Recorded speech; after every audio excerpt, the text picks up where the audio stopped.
mon moment de la journée. Hier soir, il y avait le premier et seul débat en français à la course à la direction du Parti conservateur. Vous dites pourquoi il nous parle de ça? Oui, en effet, c'est pas super intéressant pour l'instant. Par contre, ce qui est intéressant, c'est les candidats qui ont tenté de parler français. Et il y en a un pour qui ça a été particulièrement ardu. Il s'appelle Deepak O'Brien. C'est le député de Calgary-Est. Voici, hier, il nous a souhaité la bienvenue lors de ce débat. On a semi-compris, mais vous allez voir qu'il y a pire. Okay? On va y aller avec le premier extrait. Merci, mesdames et messieurs, depuis que cette cour des cheffreries est commentée nombreux conservateurs, moindre souvent qu'elle ne suit pas son Canadien ou que je retourne. Bon, moi, il m'a perdu à peu près au milieu. Là. Mwende Soura, je comprends toujours pas ce qu'il veut nous dire. Mais imaginez-vous donc qu'il y a eu un extrait où c'est encore pire. Choix-moi, c'est au Canada pour les éléments d'identité règlement. La liberté, le respect, la compensation. Merci beaucoup, M. O'Brien. Elle a été fine, je trouve. Alors, merci pour ça. Attends un petit peu, Serge, repasse-nous la dernière. Je l'aime particulièrement. Petite hésitation à un moment donné. Choix-moi, c'est au Canada pour les éléments d'identité règlement. La liberté, le respect, la compensation. Merci beaucoup, M. O'Brien. Moi, de liberté, la compensation. Oui. Alors voilà, c'est le respect. Je sais pas si vous comprenez quelque chose, mais moi, avoir été là, j'aurais pas pu couvrir ça hier. Je vous le dis, j'aurais éclaté de rire. J'aurais eu aucune crédibilité comme animatrice. J'aurais pas pu, mais j'aurais adoré être modératrice. Par exemple, je me serais bidonnée toute la soirée. Quel bon moment. Que la Mauricie se lève. Voici le Doc Mayou. Docteur Mayou, bon matin. Catherine, Raphaël, Serge. Bon matin. Vous qui êtes bilingue. Et je sais que Robert nous écoute. Oui, Catherine. Vous qui êtes bilingue, Docteur Mayou, comprenez-vous ce qu'il est en train de nous dire? Ou? Non, c'est pas... C'est épouvantable. Écoute, on peut pas se livrer à un exercice comme ça. Non. C'est embarrassant pour tout le monde à travers le pays. Vraiment. Et je dirais simplement ceci. Le français au Québec et en Acadie ne concerne pas les Canadiens anglais. Ça concerne les citoyens du Québec et de l'Acadie, de la même façon que les langues autochtones ne concernent pas les Canadiens anglais, concernent les Amérindiens. Ouais. Et nous aurions peut-être avantage à nous allier aux Premières Nations du Québec et du Canada afin de développer une attitude commune, parce que c'est une caractéristique qui nous unit. Le Québec francophone, la langue française au Québec, ainsi que les langues autochtones.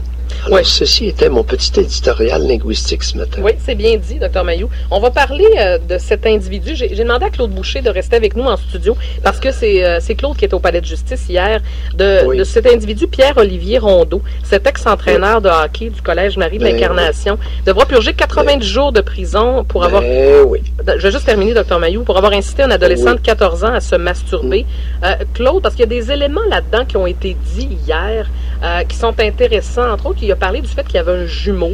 Oui, et que le frère jumeau, semble-t-il, était peut-être plus valorisé que lui ne l'était. Tout ça, les avocats ont mentionné hier que ça amenait en fait le point qu'il n'avait pas une très très haute estime de lui-même, semble-t-il, lorsque les événements sont survenus.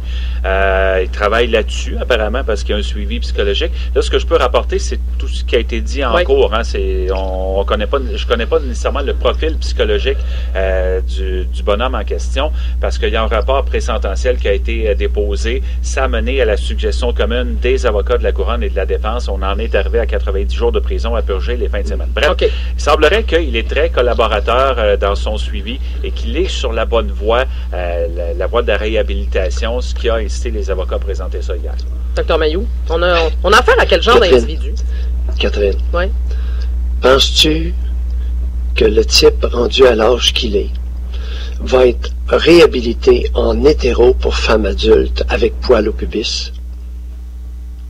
Je suis pas certaine. Pensez-vous vraiment ça? Non. À 25 ans. On va le réhabiliter, on va le convertir. Il va être attiré par les femmes adultes. Ben, Non, j'y crois pas, Dr. Mailloux. Ou les hommes adultes avec du poil aux organes génitaux. Ben non, je suis d'accord avec vous. Ce qui Bon, l'attire, c'est pas je ça. pense qu'on a tout dit ce matin, là. Les niaiseries, je pense que ça suffit. De prendre la collectivité pour une gang de dindes dans laquelle on enfourne de la farce, c'est suffisant pour ce matin. Ouais, ben oui, mais parce que j'écoutais Claude puis qui nous parlait puis qu'il manque il se sentait pas d'estime de soi. Je trouve ça. Quel est le pourcentage de femmes qui ont un problème majeur d'estime d'elles-mêmes? Ben, Sont-elles attirées sexuellement vers les petites filles prépubères? Ben, c'est justement, ça n'a rien à voir. Quel est le pourcentage d'hommes adultes qui ont un sévère problème d'estime d'eux-mêmes? Est-ce qu'ils demandent à des adolescents de 14 ans de se masturber et de se filmer? Non. Ça prend quand même de l'audace, vous conviendrez, pour quelqu'un qui a un problème d'estime de lui-même. Ouais. Il est assez audacieux. Oui. N'est-ce pas? Oui, absolument. Bon. Mais on va s'arrêter là-dessus. Oui, mais non, je veux pas qu'on s'arrête. J'ai hâte de t'entendre sur Rambo Gauthier. Oui, on va finir avec ça tout à l'heure. Juste un petit... oui, mais j'ai d'autres choses avant, parlant de poils, là. Oh, Marjorie Champagne, je suis ravi. Pour la première fois dans l'histoire du Québec, il y a une femme qui s'appelle Marjorie Champagne, chroniqueuse radiophonique, qui a fait une déclaration dans le Journal de Montréal électronique, tout à fait par hasard à celle qui nous suit de très près, Madame Marie-Renée. Et elle a décidé, Madame Champagne, qu'il était normal de conserver son poil pubien. Intégralement. Alors, de ne plus s'épiler intégralement le pubis. Elle a été encouragée pour ce faire par son conjoint. Et elle a décidé que ce n'était pas normal pour elle de s'épiler intégralement la région pubienne. Alors, pour ceux qui ne savent pas où est le pubis, là, c'est au-dessus de la vulve. Oui. Il y a un os en arrière. Quand vous touchez, là, c'est la région poilue, mais qui est au-dessus de la vulve. OK, mais sa sortie, pourquoi là? Et je veux dire, elle veut nous dire quoi dans tout ça? Tant mieux pour elle, là. Je veux dire, c'est... Ben, elle en a assez d'avoir une région vulvaire, ce que moi j'appelle la noune, c'est-à-dire le pubis et la vulve, ressemblant à une petite fille avant qu'elle devienne pubère. OK. Elle en a assez d'avoir l'entrejambe là, comme une gamine. Ben, OK, oui. Et ça l'honore. Pour une fois, c'est la première fois qu'il y a une femme qui fait une sortie. Non, merci. Moi, là, j'ai déjà été une fillette. Je suis maintenant une femme et j'ai du poil entre les deux jambes. OK. Et à la région pubienne. Bon, ben, bien lui en face, mais je veux dire, oui. Ouais, mais pour les femmes, de façon générale, Dr. Mailloux, ça... Je veux dire, je comprends pas trop où ça s'en va. On s'en fout des femmes de façon générale. Elle a décidé que c'était assez de s'enlever tout le poil et d'avoir une vulve de gamine. OK, parce que pour vous, le lien que vous faites, c'est que quand on fait ça, ça fait un peu, ça fait quoi? Ça fait pornographique, ça fait... on doit tout de même être une couple d'hommes qui aiment ça du poil dans cette région-là. Oui. On doit être une couple, puis elle a dit, je pense que vous avez peut-être pas tout à fait tort. Lorsqu'une femme ouvre les jambes et puis qu'il n'y a pas un poil, ça fait petite fille. Oui, ça fait fillette. Ouais, mais en même temps, que ça vous plaise ou pas. Oui, oui, pour certains, mais en même temps, je partais vous dire, on n'ouvrira pas les lignes là-dessus. Je suis pas sûr que ça va appeler beaucoup. Mais il y a des hommes, qui aiment ça aussi, sans poil. Dr. Mailloux, ça fait pas d'eux des pédophiles non plus, là. Attendez, ce matin. Il y en a beaucoup des hommes qui préfèrent ça.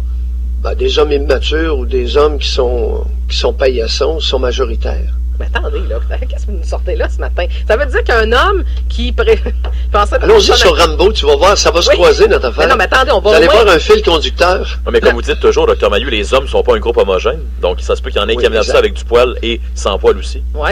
Ben oui, il y a des hommes qui aiment l'apparence d'une région génitale entre les deux jambes d'une femme et qui aiment l'apparence fillette. Oui, oui. Okay. Est-ce que c'est la même chose pour les hommes? Est-ce que les hommes qui se rasent au pubis sont des petits garçons? Ben... Ça fait petit gars. Oui. Ouais, mais non, attends un petit peu, là. Attends un petit peu, Raphaël. Oui. Deux choses. J'ai utilisé le mot épiler tout à l'heure. Oui. OK? Épiler puis raser, c'est pas tout à fait pareil, là. Oui. Parce que ça paraît quand c'est rasé, là, c'est dégueulasse. Ben ouais. Parce que j'ai la peau des joues très tendre. Oui, c'est le fun, Dr. Mailloux, vous nous le partagez à 7h21. On est très, très heureux de ça ce matin. Mais alors, mesdames, là, vos rasages de nounes, là, de région, Mais écoutez, là, on va s'entendre sur une chose. Parce que j'ai un problème. Oui. Pour moi, la noune, c'est le pubis plus la vulve. Et au niveau médical, il n'y a pas de nom pour combiner les deux. OK. Comprenez-vous mon dilemme là, avec mon histoire de noune un matin? Oui, je comprends. Oui, on la noune, c'est le pubis plus la vulve. Oui, mais c'est parce que le terme est un peu... je ne sais pas, ça fait un peu... gamin. Ouais, oui, mais Raphaël, je veux bien, trouve-moi ça un meilleur. Oui, mais on a très Alors, bien... Dans si votre... tu combines pubis et vulve, oui. Raphaël, c'est quoi le mot? Ben, je sais pas. On peut pas pencher beaucoup là-dessus. Si tu inclus l'anus, c'est le périnée. Oui, OK? parfait. Mais si on exclut l'anus, il n'y a pas de mot. Bon, ben on essaiera d'en trouver un dans un avenir rapproché. Trouvez-en un. OK, parfait. Parce que dans mon enseignement médical, il n'y en avait pas. Il y en avait le périnée, bon. qui était tout ça, OK? Qui est 2 orifices plus le pubis. Okay. Et si on prend un des 2 orifices plus le pubis, il n'y a pas de mot. Et c'est ce que j'appelle, moi, affectueusement, la noune. Oui. En 5 minutes, je pense qu'on n'a jamais autant entendu ces mots-là. Bon, le lien que vous vouliez faire avec Rambo Gauthier, parce que je vous ai sorti l'extrait d'hier, il vous a répondu, Dr Mayou. Est-ce qu'on on va le faire entendre? OK, Serge, allons-y. Aucun problème avec Rambo et sa clique, en autant que nous avons une carabine par maison. Bon.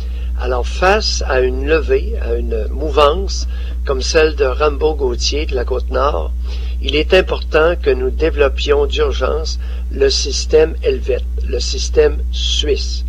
Une carabine par maison. Les propos du Dr Mayou, M. Gauthier, c'était en lien... je pense que vous faites peur à des gens. Le Dr Mayou disait que vous pourriez être celui qui soulève la population du Québec, qui soulève le mécontentement. Est-ce que vous êtes conscient de ça? Est-ce que c'est ce que vous visez d'une certaine façon? Ben là, ça dépend quand il dit mettre une carabine par maison. Parce qu'il a peur que vous déclenchiez une guerre civile au Québec. Est-ce que il a-tu pensé à consulter, lui? Ben, il est psychiatre, fait il peut-être s'auto-consulter. Ouais, ben je penserais pas. Ça doit être ça l'erreur. Il doit s'auto-consulter. C'est ça son problème. Dr Mayou, la réplique? Bon. La réplique est la suivante. Rambo Gauthier est le plus grand leader naturel au Québec depuis René Lévesque. Louis Laberge ne lui va qu'à la ceinture. C'est le plus grand manipulateur de masse depuis René Angélil. Et c'est l'homme connu le plus masculin du Québec. OK, là, vous nous passez toute une grappe, hein, ce matin. Louis Laberge, René Angélil, c'est... OK, je sais pas. Les participants de Tout le monde en parle, je le répète, n'ont été que de petits pee-wee face à un Shea Weber. Ouais, ben, je suis d'accord en partie avec vous. C'est vrai que ce gars-là, visiblement, rejoint du monde, rejoint une masse importante, je pense. Est-ce qu'il a... votre comparatif avec Louis Laberge était quand même un orateur assez exceptionnel et je pense un homme, est-ce que je me trompe, plus instruit aussi? Là-dessus, je vais vous challenger un petit peu. Je sais pas, à moins que je sois dans le champ, là. Chacun son opinion, je considère en tant qu'expert du comportement humain, et je n'ai pas besoin d'aller consulter Rambo. Tu es le plus grand leader naturel au Québec depuis René Lévesque. OK. Mais qu'est-ce Et jumelé avec une masculinité hors du commun, ce qui est un atout, et une capacité de manipuler des masses qui ferait pâlir René Angélil. Mais qu'est-ce que... Pour le côté masculin, pourquoi vous dites que c'est un atout? Qu'est-ce qui séduit en ce gars-là, selon vous? Écoute, à toi là, je me réfère à toi, là, je suis pas une femme, moi, là. Non, mais moi, c'est parce que je suis pas un homme qui me charmerait là, de façon personnelle. C'est pas un homme vers qui je pourrais être attiré. Mais je me dis, visiblement, oui, il y a du monde qui, dans son discours, il parle comme les gens. Il parle comme bien des agriculteurs, bien du monde au Québec. Ça, je comprends. Mais le côté masculin, très viril, c'est un atout pour lui. Faites un sondage. OK. Lance un sondage. OK, on va faire ça. C'est l'homme connu le plus masculin du Québec à l'heure actuelle. D'après moi. Mais qu'est-ce qu'il fait? Maintenant, à vérifier, là. Vérifier mes dires. Maintenant, pour ce qui est de son talent naturel d'être un leader de masse inégalé. Depuis René Lévesque. Mais qu'est-ce qu'il fait de... Non, mais Louis Laberge, ça se compare pas. Louis Laberge n'avait pas le leadership naturel de Rambo Gauthier, je regrette. À la ceinture, oui, il y en avait. À la ceinture de Rambo Gauthier. Je dis pas que c'était minuscule. À sa ceinture. OK, mais pas à ses épaules. Mais quand vous dites qu'il est très homme, très masculin, très viril, c'est le fait que parce qu'il est costaud, il y a des... Non, j'ai pas dit qu'il était viril. J'ai jamais dit qu'il était viril. Ça, seules ses compagnes peuvent en témoigner. Ah non, c'est la vrai. virilité réfère à la puissance sexuelle. Bon, OK, mais le fait qu'il est je réfère au masculin. Mais parce que des gros bras, parce qu'il sac, parce qu'il... Qu'est-ce qui fait que vous le considérez comme un homme très masculin?